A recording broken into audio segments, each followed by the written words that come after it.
Hello my dear students and welcome back to my channel. In today's video, we will learn about the chlor-alkali process, which is an important equation from the topic acid, base and salt.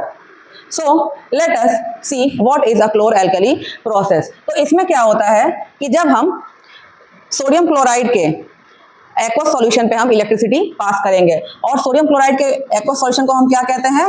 Bryan. Brine क्या है? Aqueous solution of sodium chloride. ठीक है, aqueous solution of sodium chloride. So what happens when electricity is passed through this brine? तो कुछ products निकल के आते हैं और उन प्रोडक्ट्स के बेसिस पे ही इस रिएक्शन को नाम दिया गया है chlor alkali process. So when electricity is passed through brine,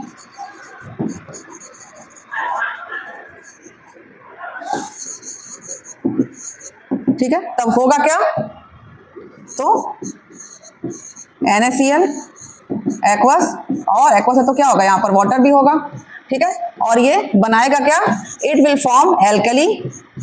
ठीक है, और क्लोरीन, और क्या बना लेगा? ये हाइड्रोजन गैस. ठीक है, बैलेंस कर लेते हैं इक्वेशंस को. ठीक है, नाउ इट इज बैलेंस. अब जब इलेक्ट्रिसिटी पास हो रही है, इसका मतलब यहाँ पर क्या हो रहा है? इलेक्ट्रोलिसिस. क्योंकि यहाँ पे लाइसिस हो रहा है ना NaCl का, तो यहाँ पर क्या हो रहा है? क्लोरीन जो है वो निकल के आ रहा है. लाइसिस हो रहा है वाटर का, तो हाइड्रोजन गैस निकल के आ रहा है. सो जब इलेक्ट्रोलिसिस होती है तो वहां पर इलेक्ट्रोड्स भी होते हैं, और उन इलेक्ट्रोड्स को हम क्या कहते हैं? एनोड और कैथोड. दो तरीके के इलेक्ट्रोड्स होते हैं, one is the anode and one is the cathode. तो एनोड क्या होता है? एनोड पे सारे एनायंस जाते हैं. एनायंस माइग्रेट टुवर्ड एनोड, यानी कि एनोड क्या है? Anode is the positive electrode, और cations will migrate toward the cathode, यानी कि कैथोड क्या है? एक नेगेटिव इलेक्ट्रोड है. तो अब अगर हम यहाँ पर देखें कि क्लोरीन क्या है? क्लोरीन एनायन के फॉर्म में रहता है, तो ये कहाँ जाएगा? एनायन है तो ये एनोड पे रिलीज होगा. और हाइड्रोजन कहाँ रिलीज होगा? Hydrogen will release towards the cathode. और ये जो NaOH है, it is also release near the cathode. अब इन्हीं प्रोडक्ट के नाम पे इसका रिएक्शन का नाम दिया गया है chlor alkali. Chlor because of this chlorine and alkali because of this NaOH. और ये क्यों एक इंपॉर्टेंट रिएक्शन है? क्योंकि ये जितने भी प्रोडक्ट्स यहाँ पर बन रहे हैं, इनको एज अ स्टार्टिंग मटेरियल हम यूज कर सकते हैं कई सारे कंपाउंड्स बनाने के लिए. जैसे कि हम NaOH को यूज कर सकते हैं for soap and paper making. ठीक है, डिग्रीजिंग में, कई सारे चीजों में हम NaOH को यूज कर सकते हैं. ऐसे ही हम क्लोरीन को यूज कर सकते हैं एज अ डिसइंफेक्टेंट.